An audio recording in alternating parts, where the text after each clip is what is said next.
All right, so it was a pretty big day here in New England, talking about Bill Belichick and the Patriots. My man Greg is tired. He's had a long day, but here we are to do this podcast, the Greg Bedard Patriots Podcast with Nick Cattles.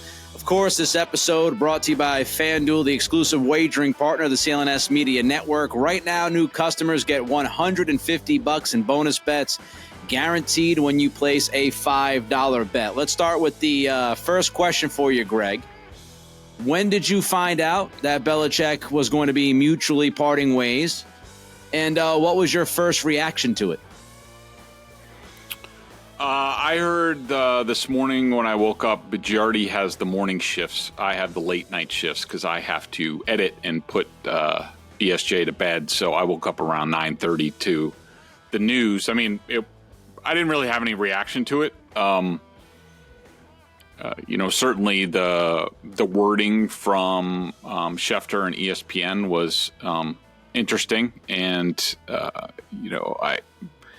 I figured that might be the case. I mean, I don't think I was expecting some sort of war over this, or Belichick quit and protest or something like that. So I don't know. I mean, I figured we all knew it was coming. It was just a matter of time, and I know I had increasingly reported that like it was just a matter of time. So I'm glad it wasn't like Wednesday when everything else was going on between Pete Carroll and Nick Saban, and they kind of got a day for their own. So I don't know. It wasn't much of a thing. I mean, we had some stuff prepared ahead of time. This is what you do in the business.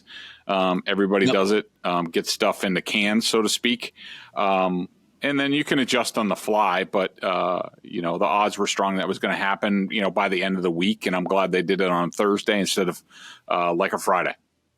Do you think that was by design? Burt Breer was the first guy that brought this up today, and I thought it made a lot of sense.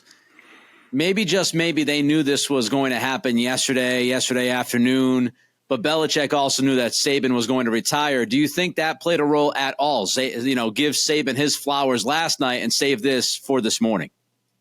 Yeah, absolutely. I think that had something to do with it. I think that, excuse me. I think that, look, let's also understand who we're talking about here. The Krafts and the Patriots and the people that work for them and all that. They are well aware of the news cycles and how things go and how things get played. So leaking it first thing in the morning, setting up a press conference for noon when all the TV stations can go live to Foxborough for the press conference, that was not on accident. So I think, does it make sense that maybe they put a hold on it because of Saban? Yeah, but I would say that was probably the plan anyways, to get maximum exposure, which they did. I mean, they dominated the day today from, Bill and Robert at noon on the noon cast, Robert at 2 to lead into the nighttime newscasts. This was all well coordinated, as the Patriots often are. Before we get into details of the press conference with Belichick and Kraft together from the noontime, just your idea of the press conference itself, your idea of the presser, was that the right approach? Did you think that was much more impactful and thoughtful than what we might have gotten if it was just a simple statement that was released, Greg? Yeah, I thought it was a good touch by both sides. And Belichick didn't have to agree to this. He could have just released the statement and gone. But I think from talking to people behind the scenes, over what's gone on the past couple of days, I think that, at one point Robert said something today about how, like, they seem to have gone to another level in their relationship during the course of these discussions. And I think that's true. I think that, they talked through some things, Robert, the general manager, personnel, power type of thing was talked about. But I think both sides really agreed, it's not going to work. It's just, how's it going to work? And it's going to get messy. And I'm not going to like their picks, and, they're not going to like what I do if I play. It doesn't make any sense. They had come too far. They were entrenched too much in how they did things to, really sort of dial back on that. And I think that, I think that the two of them just came to a realization as talking, just like, nothing's really going to work as far as adjusting this to go on. I would love to, but I just don't see how this works for either of us very well. And so let's just move on. And then I think they got to talking about the, how to exit. And, it just would have looked cold and impersonal if they did the statements separately, not on camera, that they were able to go up there today together. I do think that the emotions of the event were genuine. I talked to somebody who knows Bill pretty well that said, like, he's in a really good place. Like, I don't know what's at the root of that. Maybe there's a burden that's been lifted. Maybe he's looking forward to change. Maybe it was Robert saying, like, Bill, you're free to do anything you want, and here's a $25 million check on your way out the door. I don't know. But all I know is Bill's in a really good place where he is right now. And so he did the song and dance. Now, I did not expect certainly Belichick to take any questions today. Yeah. When I saw the single podium up there, I figured at the very least, or at the most, we would get Bill would read a statement.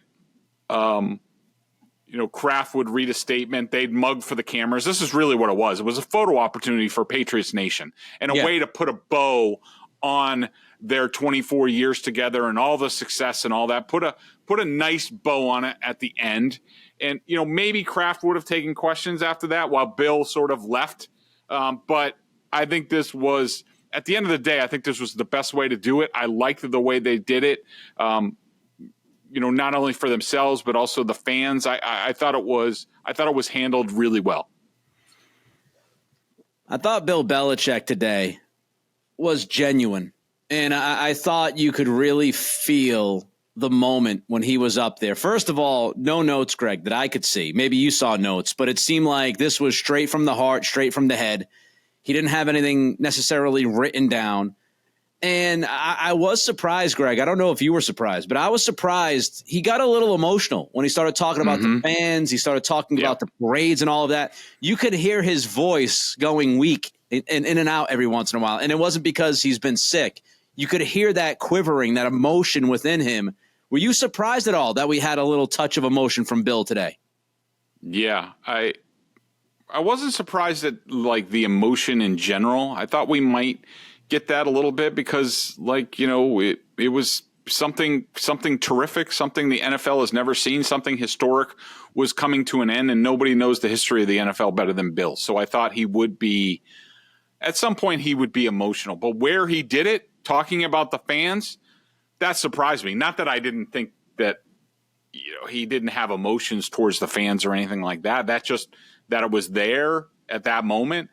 That surprised me. To me, it spoke to, look, let's be honest. There's a sizable contingent of Patriots fans, and, now they might be in the minority, that have had Bill's back through everything. Yeah. I mean, anything that he did, they thought was the greatest thing since sliced bread. And I'm not saying that's right, wrong, or otherwise. I'm just stating a fact that, whether it was Spygate or Deflategate or, what had the breakup with Brady. There are a lot of people who were on Bill's side with that and looked more towards Brady as sort of being ungrateful and all that stuff. I mean, I think there's a sizable contingent of Patriots fans who have had Bill's back through a lot of things, a lot of difficult things. And I think that's where the emotion came from. I think he realized it. He talked about the letters of support that he got. I think, I think that was real. It definitely surprised me, but I definitely think it was real. What'd you think of Kraft's statement? I thought it was very telling the way he began it by saying, we parted ways mutually.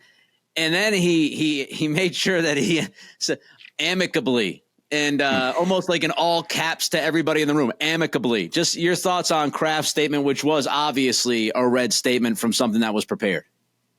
Yeah, it was, mutually parting ways and amicably was like, I mean, they might as well just put a banner behind him, like sort of like mission accomplished banner and that. I mean, look, I think that was important to Robert, with his legacy, with the Hall of Fame, all that stuff. That Tom Brady was able to come back, and he always, sort of had good terms with Robert, was important. Now Bill leaving on good terms, I think was, very important, because we know how Kraft is, and he's sentimental, and he likes to please everybody. He doesn't want to be hated or anything like that. And so, Bill definitely did him a solid by being there, agreeing to all this, because, now Robert can carry that through the end of his days, that, yes, Tom Brady and Bill Belichick left, but they left on good terms because we did things the right way. And, we're going to celebrate that run. Thought it was a great moment. I really felt that it was a great moment. And we've heard that Kraft has wanted this quote unquote elegant solution. That's as much of an elegant solution as I think you're going to get when the coach is going somewhere else to coach. I thought, given the circumstances, I don't know if you could have pulled that off any better than those guys did. So tip of the cap to Kraft, because this is really what he wanted out of the day and out of that relationship, and how to end the relationship for now. Tom Curran, friend of ours, Greg, said that Belichick did not want Kraft to answer questions. We'll get to Kraft and what he had to say. And he had a lot to say, at least in my mind. Number of things he said during that press conference that stood out to me today. But I don't know about you. I thought it was the smart move by Robert to take questions. I think if you don't take questions, you kind of fall in line with the John Henry stance. You're not taking accountability necessarily. You're not talking to your fan base beyond just a statement that was prepared for you. I was concerned when it first came out that they were not going to take questions. I thought that'd be ridiculous. I understood Belichick's point, because he doesn't want to be up there answering questions about the season, all that. Like, he wants to move on. Right. But from Kraft's standpoint, I thought it was the right call. Did you? Yes. Now, my only hesitation, I was just thinking, as you were speaking, like, what if they just did it the next day? They said, look, we're going to give Bill his day, and we'll be back to answer questions tomorrow. Would that have been maybe the better way to do it? But do you think there's less of a crowd the next day? And Robert said, hey, look, I'm going to have this gigantic media contingent, so let's just do it today. Yeah, it's possible. I mean, I still think they would have had everybody out again. Maybe not, the news people and stuff like that. But I think that, there isn't really a whole lot going on. I mean, look, the Bruins and the Celtics are doing what they're doing, and they're playing really well. The Red Sox aren't doing anything. Yeah. So, if I'm Belichick, would it have been better if it was the next day? Yeah, maybe. But I mean, at least he didn't try to do it, when Belichick was there. I don't think that would have been the right thing. It's hard for me to say whether the next day would have been the right thing. Look, if Robert was going to be open to questions about the future, which he didn't really take today, promising that we would hear from that in a matter of days, and now we know why after a recent report, which we'll get to that soon. That is a juicy piece of news. It would have been nice to get Robert in one shot about the end of Bill and what's it look like going forward. But maybe they have an idea to do that very early next week with a big announcement. Yeah, a big announcement, which we're going to get to. The NFL regular season is wrapping up, but there's still time to get in on the action with FanDuel, America's #1 sportsbook. Right now, new customers get $150 in bonus bets guaranteed when you place a $5 bet. That's $150 in bonus bets, win or lose. The app is super easy to use. I use it all the time, love it. There are so many different ways to bet, like live same-game parlays. Find bets in the new Explore tab. Make a parlay in the Parlay Hub. The best ways to find popular parlays. I love those parlays. That's the way to go. And more. So visit FanDuel.com/Boston and make your first bet a layup. FanDuel, official partner of the NFL. All right, so let's get to this Robert Kraft press conference. And the way we're going to do this is I've got some of the questions, and I got excerpts from an answer that I thought was interesting. I'll just bounce off of you, what Kraft had to say. If you have something to add, feel free. Let's start with, Kraft on why was this the right decision. He said, quote, "The last 3 years have been pretty tough. Our family is the custodian of this asset. We know how important it is to the psyche of the community, and what's gone on in the last 3 to 4 years isn't what we want." And I thought, Greg, that was just highlighting, look, it wasn't because we went 4-13. This is the accumulation of what's happened since Brady left town. Yeah, I would agree with that. I think it's just, I think Robert was just basically saying, like, look, we've all seen the trajectory from where we were from, when Tom was here, and it looked like we were making a little bit of a comeback, but then we went right back down, and it's been going downhill. And there are consequences to that. I will say, the 3 years, 3 to 4 years, like he mentioned that a few times, and including, someplace down below. But I just wanted to take this opportunity to say, bounce this off you. Not that it's out of character for them, but, Robert Kraft has set a precedent. And now you could even say go back to Pete Carroll. Pete Carroll lasted 3 years, slowly went downhill. I mean, 10-6, 9-7, 8-8, he was fired after 3 years. He referenced 3 years with Bill. Certainly the last 2 years were really rough. It was, 10-6, 9-8, 4-13.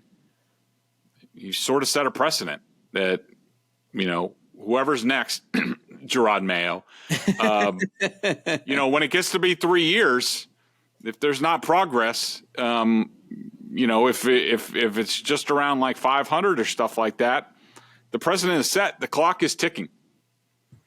All right, so the next thing I wanted to discuss was the contract and considering a trade. He was asked about it. I don't know if it was Phil. It might have been Phil Perry who asked the question, but it was, did you consider a trade of Bill Belichick? And here's what stood out to me, the excerpt from that answer from Robert Kraft. Quote, "We try to create a culture and develop an environment where people want to stay and stay long term. If you look at this as a transaction, he is so valuable in how we could extract something. I don't think it was right." Now, there's more to what he said during this answer that I'll get to, but just first, your reaction to that part of the quote, Greg, as far as looking at this as a transaction and thinking long term, and try to, explain to us what Robert is looking at here, the dynamics, and why he would go against the idea of dragging this out and looking for a deal. What I heard was, look, does Bill have value? Yes. Could we probably get something for him? Yes. You certainly see the transaction in that, but we're talking 24 years, and this is Bill Belichick, and there are personal feelings. Should Bill Belichick, I think he's earned better status than being dealt like he's a third wide receiver or something like that, for some sort of compensation. That's what I heard. I mean, that was always my stance all along when people brought up like, oh, they should trade Belichick.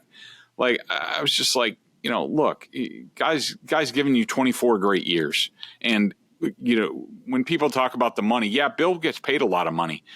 But do you know how much money Belichick has saved, Robert, over the years, just in terms of, and I'm not talking about player contracts and stuff like that, but just if he was running a run-of-the-mill NFL franchise and turning over coaching staffs and front offices. I mean, look at the Jets or the Dolphins or the Raiders. I mean, Mark Davis owes just Josh McDaniels and Dave Ziegler probably something like $100 million that he owes them. Yeah. And over 24 years, Robert never had to do that because Bill was so good. And so to me, it was more about like, just look, yes, a transaction could have been had, but this is a person who's brought us a lot of value. So I'm not going to hold him up over that. And I thought it showed Robert, the businessman. To me, what it said was, look, this guy's done so much, as you said, Greg, but there's that personal kind of Midas touch that Kraft likes to have with the people that he works, with and people that work for him. And I thought that, to me, it screamed that Robert wasn't comfortable looking at Bill as an asset. He thought it was too cold. He thought it wasn't right. And he wasn't going to treat Belichick like he was a piece of meat to get a draft pick at the end of the day because of all the stuff that you just mentioned. The second part of that quote that I wanted to bring up to you was, quote, some people might criticize me for not, extracting as much value. And I understand that, but we just try to do what's right for the proper values and the ability to operate and try to get people to come and feel like we're going to treat them fairly. So what Robert's saying there, Greg, is people are paying attention to how we treat people, especially at the end of this thing. And if we don't do this right, that might impact us for the next guy. And we don't want to mess around with that. What is that what you took? Maybe something else as well from that? Yeah, no, that's what I took. That, look, the Krafts want to be viewed very favorably. And I think they have a right to that. And I think they've done a lot of really good things. And so, you want to draw a hard line and be like, yeah, we're not letting Bill out until we get X, Y, and Z and holding people hostage and stuff like that. It's just not a good look. And I think that Robert realized that very early on at some point. Like, really, what are we going to do? We're going to hold Bill Belichick hostage for, a second round pick. I mean, that's not a good look for us and not the type of business that we're in. I think people will look at this, and it's my opinion. They'll look at this and say, oh, well, Bill had all the leverage. And I disagree with that. I think Kraft had leverage. Whether it was 60-40, 50-50, I couldn't care less. I think Kraft had some leverage. I just don't think Kraft wanted to use that leverage because his leverage was time. His leverage was lame duck contract. And like you're saying, Greg, I just don't think Robert at the end of the day looked at it and said, that's what's best for business. That's what's best for this relationship. It's what's best for me. That's not going to work. So I do think he had some leverage if he wanted to go to war with Belichick. I don't think he wanted that war. I think he looked at it and said, 30,000 feet, it ain't worth it. And there's a difference between, you can play hardball and you want to play hardball. I don't think Robert wanted to play hardball. All right, as far as the personnel, let's get to that. I thought there was some juicy quote during this stuff. So on the idea of any consideration to adjusting Belichick's personnel role, quote, when you have someone like Bill who's had control over every decision, the organization reports to him on the draft, how much money we spend. Every decision has been his. We've always supported him. To then take some of that power away and give it to someone else, accountability is important to me. And man, Greg, when he said this stuff, it jumped out at me. Number one, it's him. The draft is him.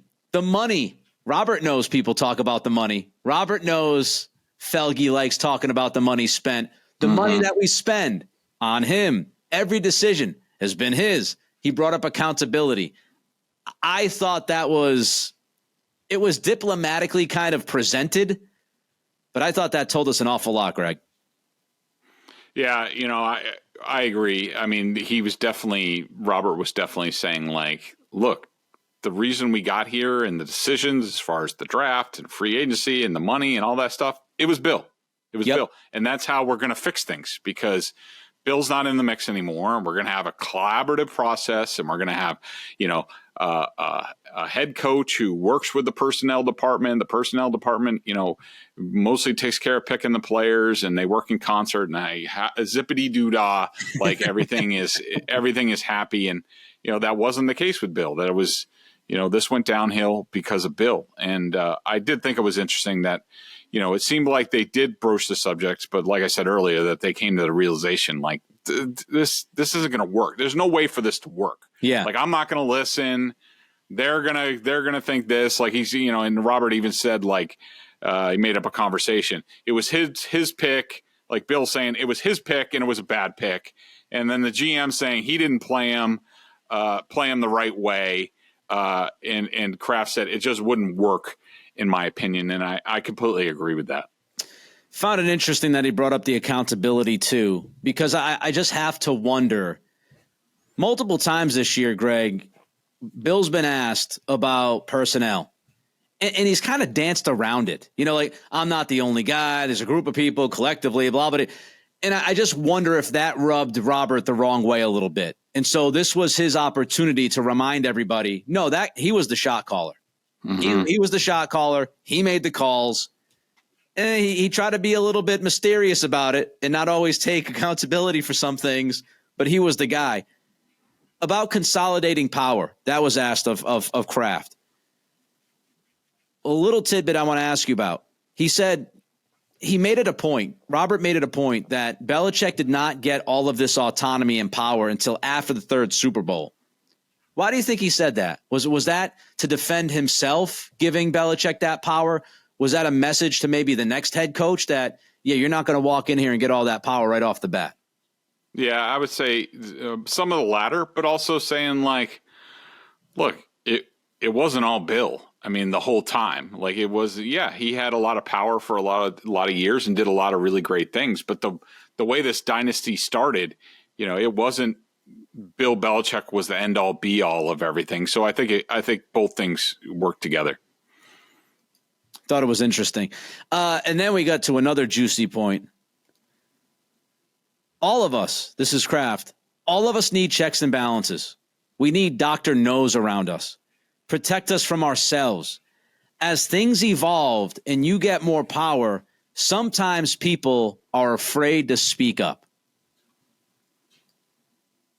Yeah, I think that was basically, you know, Bill had gone too far with unchecked power, you know, people leaving and stuff like that, maybe people who he would listen to and he didn't really replace them. And at the end, when this went downhill, it was mostly because Bill was left by himself to his own devices. And that wasn't healthy for him. It wasn't healthy for the organization. And that's sort of how things slid downhill, that there weren't enough people to say, Bill, this isn't the right thing to do, or Bill, we should be doing that. It was just Bill in the end. Yeah. And, you know, I discussed this today on the podcast I did, Nick Cattle Show pod, if you want to check it out, Nick Cattle Show on the YouTube channel there. I said that, you know, Belichick, what led to Belichick's downfall was the power that he ended up with. And inevitably, when you get so much power, it could go badly. And I thought we saw that towards the tail end here. And I thought Kraft was underlining that. And then later on, Kraft once again, Greg, hit on the idea of the small circle, things that we've talked about. Yes, men. He said, quote, he always gave us the best he had. There was not a shortage of effort. Now, whether he has the right people around him or selected the right players, that we can all make a judgment on. Yep. Yeah, I mean, look, it was pretty telling. I think it speaks for itself, and I think it's things that we, you know, have been saying for a long time. Like, you know, what happened to Bill? Like, what his coaching staff and you know, how is he picking the players? And you know, that it wasn't Bill, the football coach. Yeah, it was Bill, the entire seer of the organization for the Patriots. I thought the point of the right people around him, that was interesting. Is he talking about Matt Patricia? Is he talking about Joe Judge? Is he talking about, you know, some of the guys in the front office? Outwardly saying, like, yeah, the people around him weren't that great. It could have been better. So I thought that was interesting as well. Reservations on if this is the right decision. The thing that really stood out to me was that he said that this decision, certain things in life, it's instinctual. I think both of us felt that the time was right for each of us to go off in our separate directions. I just thought, to me, I don't know if you read it this way, saying instinctual to me tells me that Kraft isn't necessarily confident that this is going to end up being the right call at the, 5-6 years down the road. But this was more like, this is our instinct. This is what we feel like has to happen right now. And this is what's going to happen. Yeah, I would agree with that. Yeah, I mean, I think that's important to note, and certainly part of the discussion here. Did you ask him? Was this your question about the biggest reason why the team's fallen? Yeah, I thought it was. So Greg asked the question: why do you think things have pretty much gone off the rails? And the piece of the answer that I took here, and you might have more since it was your question, Greg, he said so many games we were close. Was it the coaching? Was it the personnel? Something is not quite right from where it was. What'd you think of his answer, that part of it, and really the answer in its entirety to your question? Yeah, I was a little, quite frankly, I thought I was a little disappointed in the answer. I mean, we're talking about, Robert, every time we met with him at the owners' meetings, he's always had something to say about the draft or free agency or personnel or something like that. I figured he would say, like, our personnel's got to get better. Our drafting has to get better, that sort of thing. I don't know if he was just trying to be kind to Bill, not, dump on him, which is kind of what my question was was leading him into. Not that that's not why I asked it. Actually, full transparency, the question before me, or two questions before me, was about the Belichick and the personnel control, about whether that was broached with him. Yeah. That was the question when I raised my hand that I was going to answer. Somebody else asked it, so I went further down my list. But I just sort of wanted his impression on, like, why has it come to this? And I do think he, at the end of the day, he gave a decent answer where, something isn't quite right from where it was.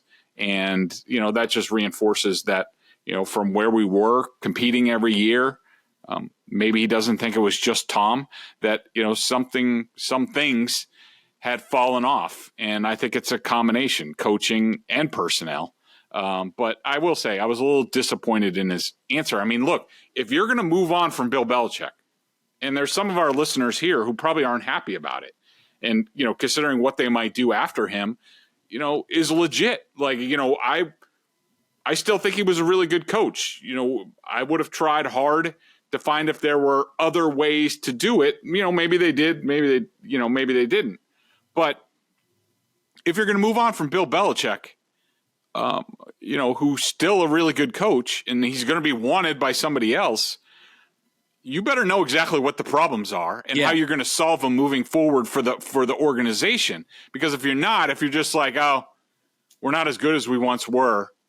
Oh, well, okay, so, we'll get rid of Bill. That's no reason. That's no way to move forward as an organization. It's not a path for success. You need to identify the problems and identify solutions. And maybe he has, and he was just being nice, but I was a little bit disappointed in the answer. One more before we get to the Mayo stuff and Ian Rapoport and what he posted tonight, which very, very interesting. I don't know if you took anything out of this, but I found it interesting when Belichick was asked, I think Karen asked this question about the biggest thing he learned from Bill. And he said, I thought to myself, here's a guy who can relate to the players at that level, also has the football intellect, understands the economics. And then he says, most coaches didn't understand the value of the salary cap. He had the greatest ability to relate the two things, so coaching and the cap. And then he said, now a lot of his younger contemporaries have caught up with that. Mm-hmm. Is that saying Belichick has failed to evolve to take that next step and stay ahead of the curve? Or is it just more complimenting everybody else and that Belichick kind of set the standard? Or is it both?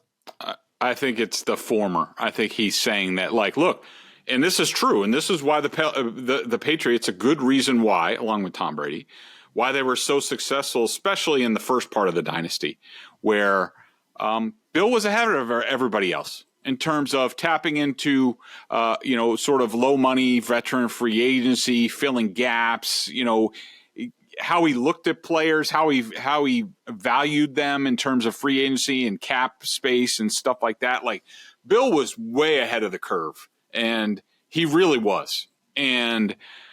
But he never really deviated from that. He never, he evolved his defense a little. It went from more zone to a lot more man, and that certainly helped them in the second part of the dynasty. But as far as, like, overall operations, the size of the coaching staff, one thing, Nick, and we haven't talked about it, but, you hear a lot from people who like to make excuses for Belichick about, like, how he's lost all these people over the years and how they went to X, Y, and Z.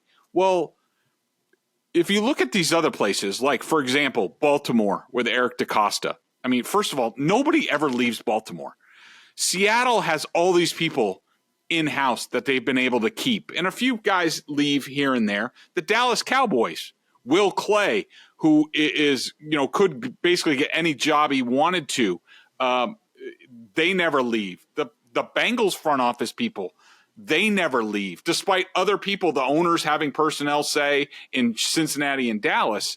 Those people never leave because they get well compensated. They know they have a voice at the table. They know they have impact, but that doesn't happen here. And that's why a lot of people have flown the coop. I mean, Eric DaCosta could have been a GM like 10 times over if he wanted to over the years.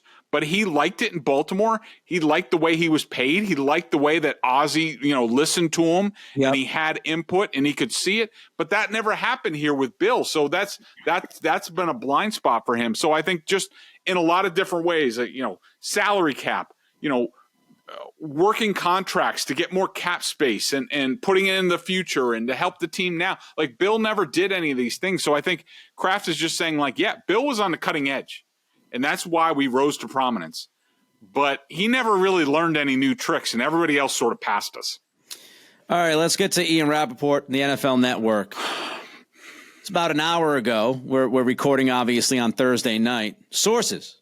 Jerod Mayo is a strong candidate to replace Bill Belichick. And if he is the choice, the Patriots could simply hire him. No need to go through the lengthy hiring process. They established a firm contractual succession plan in a prior contract and communicated it to the NFL. Ian followed that up by quote tweeting his tweet saying, simply the Patriots created a succession plan. Jerod Mayo, there is precedent. You just mentioned Eric DaCosta. The Ravens did it with GM Eric DaCosta. The Colts did it with Jim Caldwell. And the Seahawks did it with Jim Mora.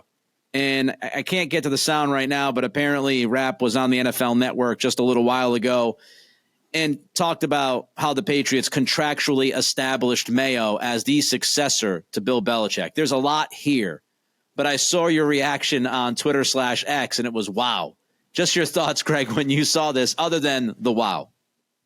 Yeah, a couple of things. First of all, and I've already heard from people on Twitter about this. They're like, you know what the Rooney Rule's even for? And look, I understand Jerod Mayo is a black head coach. I understand, but no, the spirit of the Rooney Rule is there. So no matter what happens, every single owner gets exposure to various minority candidates. They have to interview at least two in person. And really the spirit of the rule is just to get these people in front of these owners who might not have exposure to them. And let's leave Jerod's race out of this. It doesn't really matter because look, the Raiders are going to have to go through it with it. Even if they promote Antonio Pierce, they take the interim tag off because that wasn't built into his contract. So they are going to have to interview two minority candidates if they even want to hire Antonio Pierce. It's just there to get these coaches exposure to these owners and these owners to get exposure to these coaches that they would not otherwise give. And a lot of things can happen off of that. Robert Kraft could be, let's see, who's a good example? I'm not even sure, but let's just use Brian Flores. I mean, I know he knows Brian Flores, but just say, whether it's Eric Bieniemy. Eric Bieniemy. Okay. Eric Bieniemy comes in and interviews with the Patriots and they might be set on Jerod Mayo, but say Eric Bieniemy comes in and blows the doors off them. Yeah. There's a couple of different outcomes. Number one, what if Jerod Mayo only lasts a year for whatever reason? Maybe he doesn't like the job. Maybe it's the stress. Maybe it's health related. Whatever. He only lasts a year. The Krafts can go back and be like, well, we just interviewed this guy. We loved him. And so let's get him back in here. Or Krafts could be blown away and they're at the league meetings or some owner calls them up and be like, hey, what did you think about this guy who interviewed? Be like, holy cow, that guy was phenomenal. If we weren't already set on Jerod, we would have hired him on the spot. That's how these things happen. So that's the spirit of the rule, not just to end up with with a minority head coach, which doesn't really happen all that often in the NFL. I'm glad the Patriots are doing it, but it's there to increase the chances and the exposure of minority coaching candidates to all NFL owners. And now, by doing this, and we'll get into whether they should have done it, the pitfalls, what have you. But now that they've done this, this will go from the Krafts will go from when they hired Bill Belichick in the year 2000 through whenever Jerod Mayo is done as head coach without talking to a minority coaching candidate. Yeah. And like, that's against the spirit of the rule. And so that's one aspect that I was like, wow, I did. And look, I understand, like, in the early days of the Rooney Rule, there were a ton of loopholes and people got around it, but they've really strengthened it in recent years. So I had no idea that this was even possible. The other big sort of wow thing for me is a year ago, the Krafts decided a person who just finished their fourth year as an assistant coach was the person to succeed Bill Belichick. And that just surprised the hell out of me. I mean, it just, you never know what's going to happen. And I'm sure they didn't envision Bill being gone after 1 year. They figured it was 2 years. That's why their contracts were sort of linked up the way that they were. Let me jump in because, again, I can't listen to the sound because I'm obviously doing the podcast with you. But when Ian tweeted out the video from NFL Network, here's what that tweet says from @NFL Total Access. Prior to the season, the Patriots contractually established Jerod Mayo as the successor. So again, I haven't heard the sound, but that reads to me that it was done before this season. Well, I will say, so I emailed a league spokesman about this, just asking the question, can they do this? And he said, not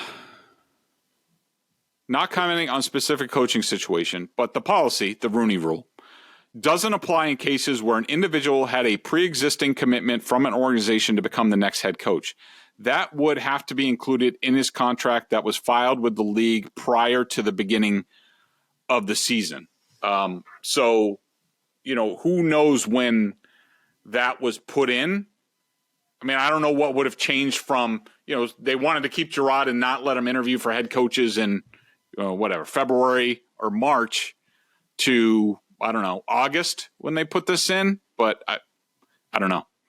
Well, we now know why Mayo wasn't getting any interview requests. I think people knew in the league what the hell was going on here. We also know why some reporters, I think, Tom Curran's been one of them that's been pretty confident that they're going to stick with their Mayo plan. I don't know if Tom knew about this contractual, clause that they had in there, but he was pretty confident. The first thing, though, I got a couple. Sure he did. The first thing that jumps out to me was your report on Mayo going back, about he's rubbing people the wrong way. I remember you and I did a podcast a week or two ago, and you said something along the lines of, some people feel like Mayo's acting like he already has the job. Well, maybe that's why Mayo is acting like he already had the job, because, Greg, he knew he already had the job. Yes, that is fair to say. Yeah, I mean, I will say that this news is not being greeted well in a lot of circles, a lot of Patriots related circles, but it is what it is. Would you say, now I'm going to dig because you just opened that up a little bit. Would you say some people on the staff who might have thought, hey, if Bill goes, maybe I got a shot at an interview here. Now they're looking at it going, wait a minute. I was brought in, and now I find out there's this whole succession plan that I was unaware of. I mean, I'm sure they feel that way. But as far as, my reporting, again, which I stand by 100%. Yep.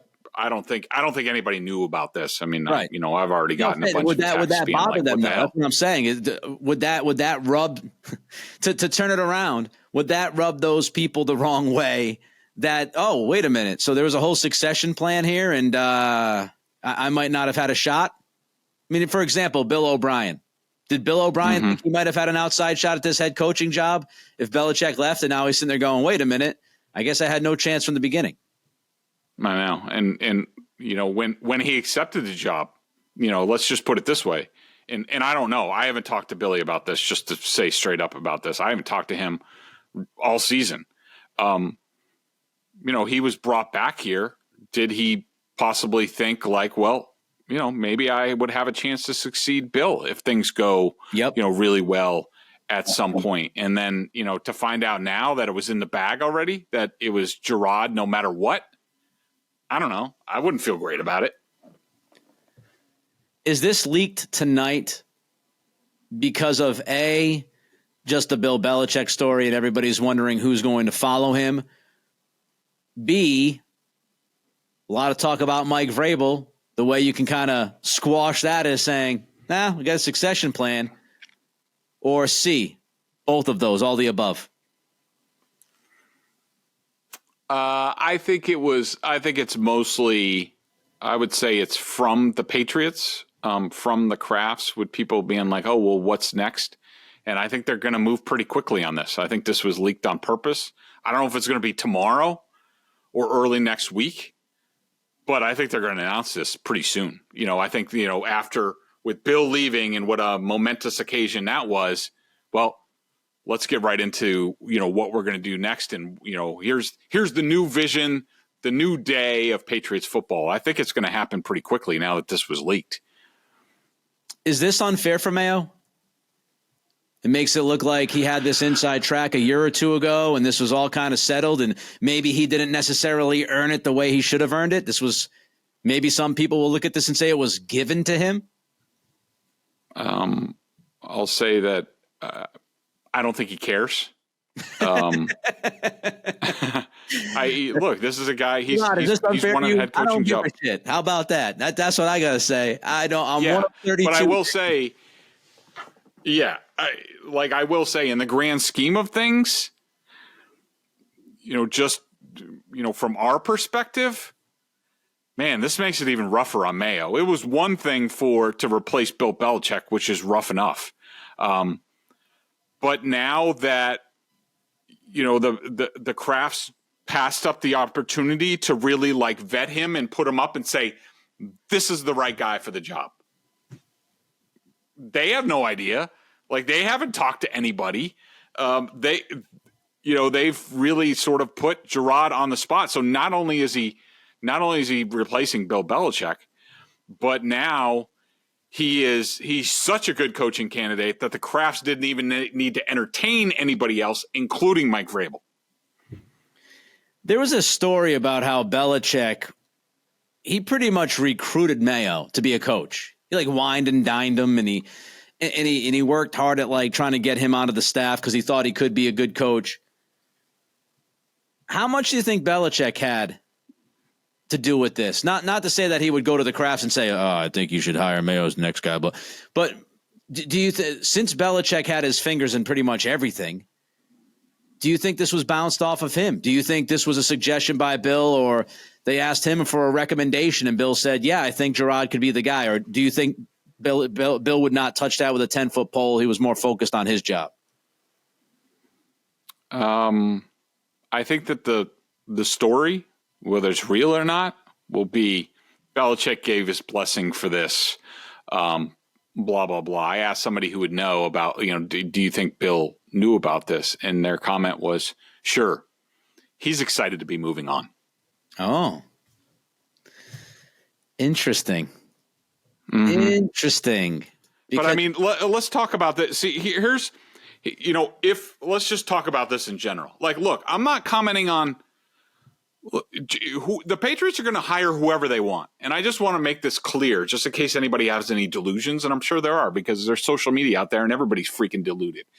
I don't care who the Patriots hire as their head coach. The job for me doesn't change. I evaluate the team. It doesn't. I've been through this before. I've been through coaching changes. It doesn't matter who it is to me. I don't like this. I don't like this for Jerod because, look, if you go through the battles and the interviews and all this stuff and you're the best candidate, boom, you've earned it, what have you. And I'm not saying he hasn't earned this, because I do think he was going to be a really good head coach. And I do think one of Robert's comments today about how in 1996 his gut told him to hire Belichick and he didn't. Yep. And I do think I couldn't, when he said that, I was like, this is Jerod. I think this is the same situation. In a lot of ways, a younger Robert Kraft might have been like, no, I'm going to go with Vrabel, or I'm going to go with, whoever. And Jerod goes someplace else, what have you. I think that he learned his lesson from that. And he's like, he has a gut feeling about Jerod Mayo, and he's going to go with it. And that's fine. He's earned that. He's earned it. It's going to be scorecard. But if I'm a Patriots fan, basically what we're setting up here is you're promoting from a coaching staff that just went 4-13, that has 3 losing seasons in 4 years. I mean, you look at some of these other things like, DaCosta succeeding Ozzie Newsome. A lot of these, actually, I think almost all of them were retirements. So DaCosta and Ozzie Newsome in 2018.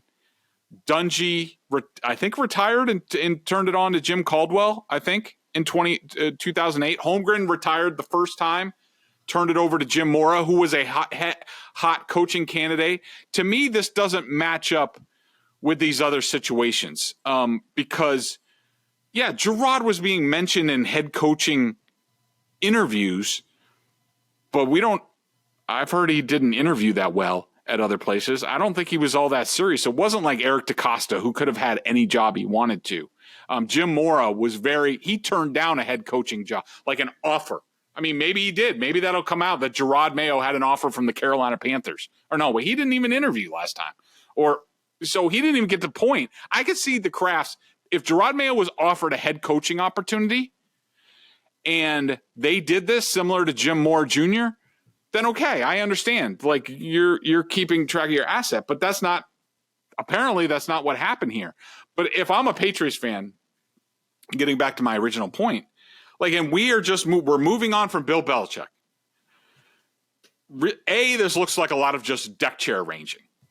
Okay, we'll see how it goes. But if I'm a Patriots fan, and we're moving on from Bill Belichick, the greatest coach of all time, I'm sorry, I want to explore my options. I want the Crafts to go out there and talk to the best general manager candidates. I want them to talk to the best head coaching candidates, and then figure out which way's best for the team.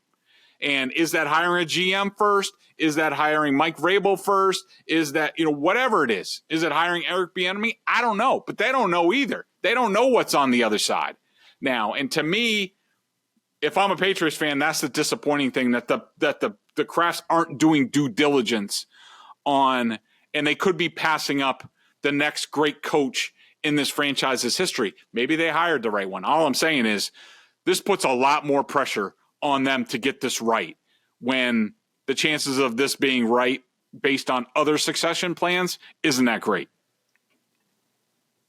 Does this lead us to believe that the GM is going to just be from within?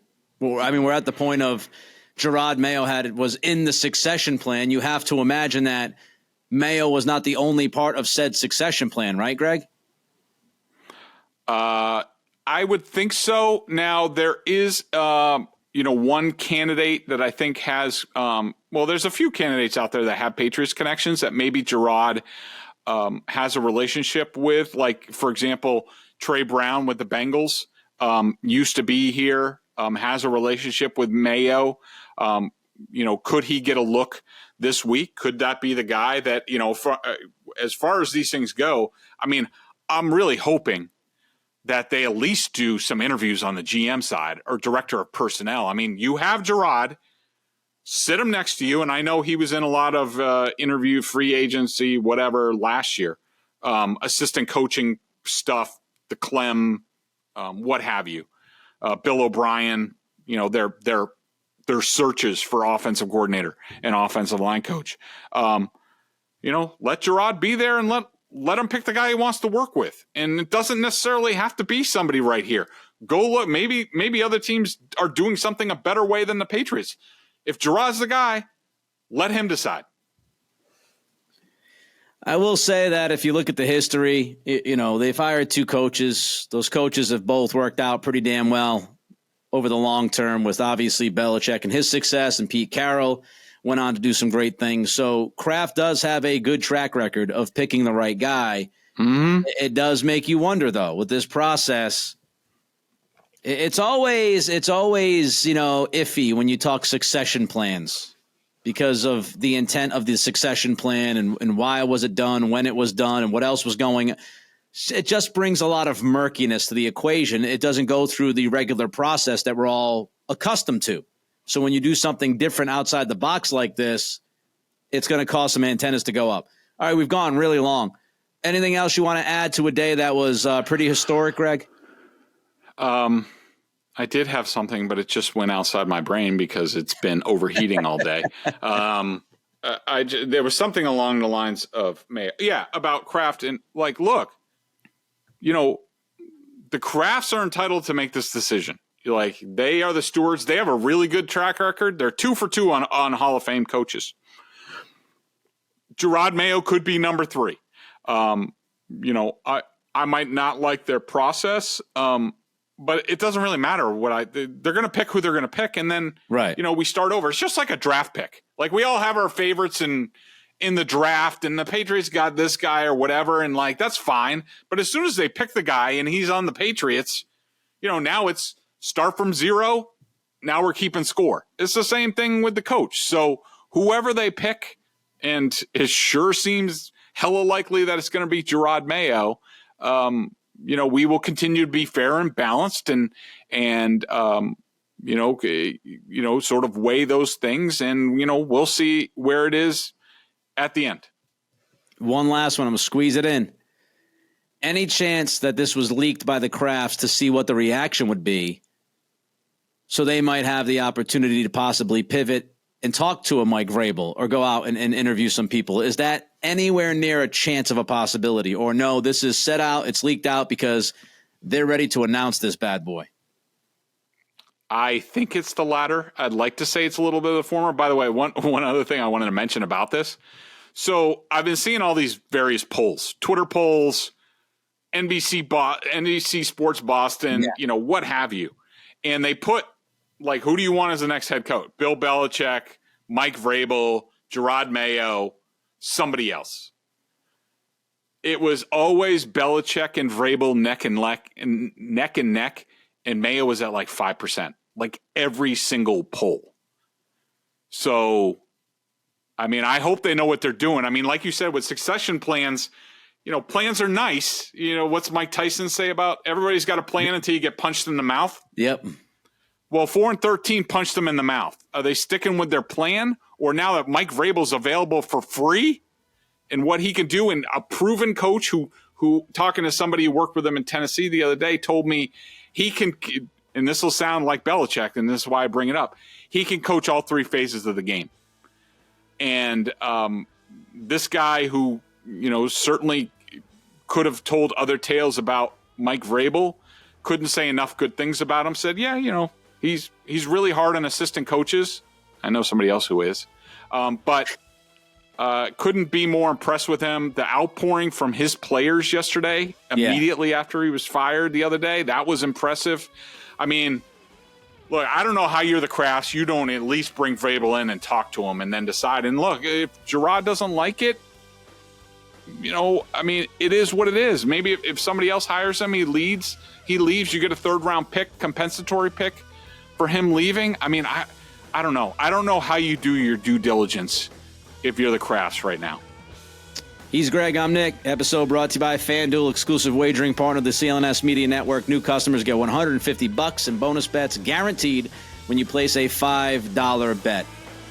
Who knows what's going to happen the next few days? I know we'll be back early next week to digest it all and to discuss what the next steps are. Until then, everybody be safe, be good, have some fun this weekend.